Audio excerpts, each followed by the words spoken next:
ভারত বনাম ইংল্যান্ডের প্রথম টেস্ট শেষ হওয়ার পরে গলার স্বর কাঁপছিল শুভমান গিলের। হারের পরে চোখ মুখ তার হতাশ, নিজেই স্বীকার করলেন এই হার ভারতীয় দলের ভুলের ফল। কার কারণে সেই ভুল, কাদের ঘাড়ে পড়লো দায়, একেবারে খোলসা করে দিলেন ভারতীয় অধিনায়ক নিজে। নমস্কার বন্ধুরা, আপনারা দেখছেন ক্রিকেট ক্র্যাপস। আজকের এই ভিডিওতে আমরা বিশ্লেষণ করব কেন ইংল্যান্ডের কাছে 5 উইকেটে হেরে গেল আমাদের ভারতীয় দল।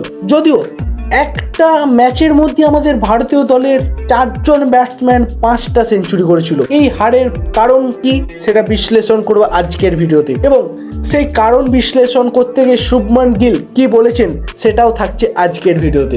শুভমান গিলের ভাষায় এই হার কার কারণে, কে দায়ী, আর কি বলেছেন অধিনায়ক ম্যাচ শেষের পর, এটা সম্পর্কে বিস্তারিত জেনে নেব আজকের ভিডিওতে। তাহলে বন্ধুরা, ভিডিওটি স্কিপ না করে একদম হেডিংলিতে ইংল্যান্ডের কাছে 5 উইকেটে হেরে গেছে আমাদের ভারতীয় দল। ম্যাচের পর সাংবাদিক সম্মেলনে স্পষ্ট ভাষায় শুভমান গিল বললেন এই হারের পিছনে আছে দুটি বড় কারণ। প্রথম হলো ফিল্ডিং এর ভয়ানক ভুল। একটা ম্যাচের মধ্যে আমরা 7টা ক্যাচ ছেড়েছি, তার মধ্যে 5টা ক্যাচ তো যশস্বী জয়সওয়াল নিজেই ছেড়েছে। আর দ্বিতীয় কারণটি হলো মিডল অর্ডার এবং লোয়ার মিডল অর্ডারের ব্যাটিং অর্ডারের ভরাডুবি। এটা আমরা আশা করেছিলাম লোয়ার মিডল অর্ডার এবং মিডল অর্ডারের ব্যাটসম্যানরা আমাদেরকে রান করে দেবে, সেটা তারা করতে পারেননি। এছাড়াও তিনি বলেন আমরা সুযোগ পেয়েছিলাম কিন্তু বহু ক্যাচ মিস করেছি, আমরা লোয়ার মিডল অর্ডারে রান করেনি, তাই ম্যাচটা হেরে গিয়েছি আমরা। শুধু কথা নয়, তিনি একবারে নাম দিয়ে ব্যাখ্যা করে দিয়েছেন। যশস্বী জয়সওয়াল তিনি একটি ম্যাচে 4টি ক্যাচ ছেড়েছেন, ঋষভ পান্ত তিনি 2টি ক্যাচ ছেড়েছেন, রবীন্দ্র জাদেজার মতো ফিল্ডার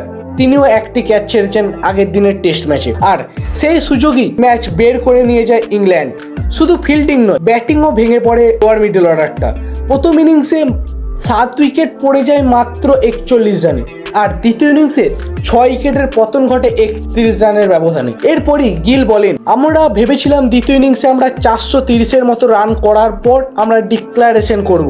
শেষের দিকে আমরা রান তুলতে পারিনি, সেই জন্য আমাদের লক্ষ্যটা অনেকটাই ছোট থেকে যায়। এটাও তিনি বলেন হয়তো 430 রান না করলেও জেতা সম্ভব হতো, কারণ আমাদের বোলিংটা ছিল ঠিকঠাক, কিন্তু বোলারদের ঠিকঠাক পারফরমেন্স না হওয়া, ফিল্ডিং এ ল্যাগ থাকার জন্য আমরা ম্যাচটা হেরে গিয়েছি। পঞ্চম দিনের খেলা নিয়ে তিনি বলেছেন প্রথম সেশনে আমরা ভালো বল করেছিলাম, কিন্তু বল যত পুরনো হতে থাকে রান আটকানো আমাদের জন্য ততটাই কঠিন হয়ে ওঠে। ইংল্যান্ডের ব্যাটাররা সুযোগগুলোকে কাজে লাগিয়ে দুর্দান্তভাবে রান করে নেয়। রবীন্দ্র জাদেজা বেশ কয়েকটা সুযোগ তৈরি করেছিল, কিন্তু ঋষভ পান্ত সেই ক্যাচ ধরতে পারেনি।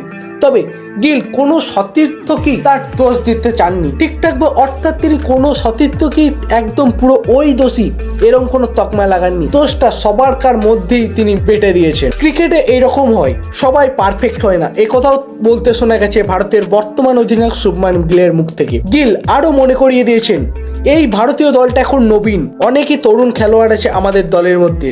তিনি এটা হয়তো ভুলে গেছেন তিনি নিজেও একজন তরুণ খেলোয়াড়, তাই তিনি আরো বলেছেন তাদেরকে একটু সময় দিতে হবে, ভুলগুলোর থেকে শিক্ষা নিয়ে আমরা পরের ম্যাচে আরো ভালো পারফরমেন্স করব, এইরকম দাবিও রেখেছেন তিনি। আরো একটা গুরুত্বপূর্ণ বিষয়, জসপ্রীত বুমরা খেলবেন কিনা খেলবেন না সেটা নিয়ে একটা বড় প্রশ্ন করা হয়েছিল প্রেস কনফারেন্সে তার কাছে। তিনি তখন জানিয়ে দেন জসপ্রীত বুমরাকে 3টি ম্যাচ খেলানো হবে, অর্থাৎ দ্বিতীয় টেস্ট ম্যাচটি তাকে খেলানো হবে কিনা সেটা এখনো ঠিকঠাক ভাবে নির্ধারিত করা হয়নি। সেটা নির্ধারিত হলেই আমরা সেটা সম্পর্কে বিশিষ্ট আপডেট আমরা দিয়ে দেবো। তাহলে বন্ধুরা, এটাও ভারতের জন্য একটা বড় সড়ো প্রশ্ন চিহ্ন যে পরবর্তী ম্যাচে জসপ্রীত বুমরা কি খেলবে না খেলবে না। তাহলে বন্ধুরা, আপনাদের কি মনে হয় এই হার কার ভুলের কারণ হয়েছে? যশস্বী জয়সওয়াল যে 4-5টা ক্যাচ ছেড়েছে তার জন্য, না ঋষভ পান্ত, নাকি রবীন্দ্র জাদেজার ক্যাচ ছাড়ার কারণটা, নাকি পুরো টিমের ব্যর্থতা এটার জন্য দেয়?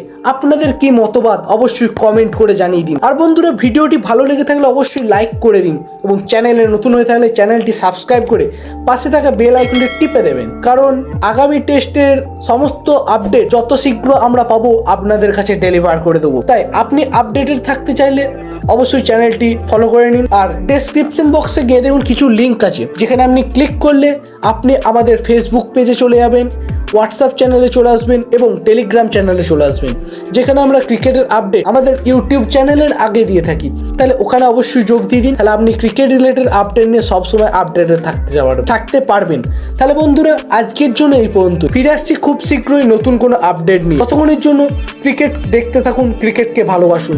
জয় হিন্দ, জয় ইন্ডিয়া।